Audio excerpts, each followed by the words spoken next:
And the conflict in Iran is also having an impact on politics here with the May primary just weeks away. So here in Indianapolis, 4 Democrats are vying to run for Indiana's 7th congressional seat, including incumbent Congressman Andre Carson. A crowded field. 13 News reporter Emily Longnecker sat down with each one to talk about various issues, including Iran.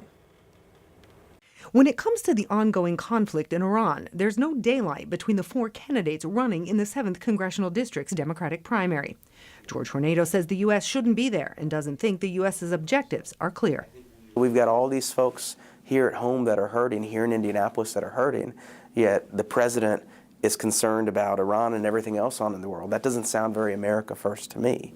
And so it's deeply frustrating to see this, especially when the reality is all of this is just a distraction from the Epstein files. Destiny Wells is a lieutenant colonel in the Army Reserve and could face a deployment if the conflict in Iran expands. She says the U.S. entered the conflict with no strategy. This really does keep me up at night. I'm a mother. And the thought of having to leave my children for the whims of Donald Trump because a Congress sat silent, I think, is so much of the reason why I'm running. What decisions should Congress be taking back right now from the executive branch? They should be calling it in for hearings. They should be putting the Department of Defense, not War, and calling them out on the carpet.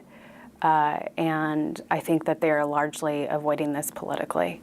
Former Center Township Constable Denise Paul Hatch says the president should not have made the decision to attack Iran without consulting Congress, but doesn't believe the U.S. should be involved in the first place. I pray for world peace every day. Nam Myoho Renge Kyo, I'm a Buddhist.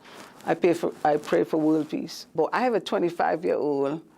He can be called up to fight for what? You fight for America.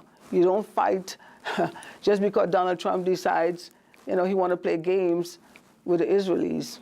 Since the conflict in Iran began at the end of February, incumbent Congressman Andre Carson has voted repeatedly for the War Powers Resolution, backing efforts to restrict or end U.S. military involvement in Iran without congressional approval. President Trump has yet to come before Congress to make the case that it is our constitutional duty and obligation to enact wars, with the exception of very exigent circumstances.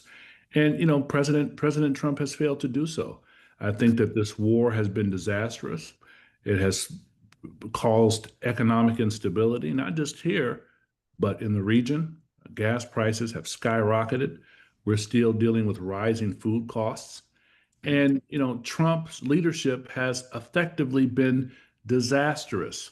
Iran is just one topic the candidates touched upon in one-on-one interviews. You can see my full interviews with each streaming on WTHR Plus starting on Sunday.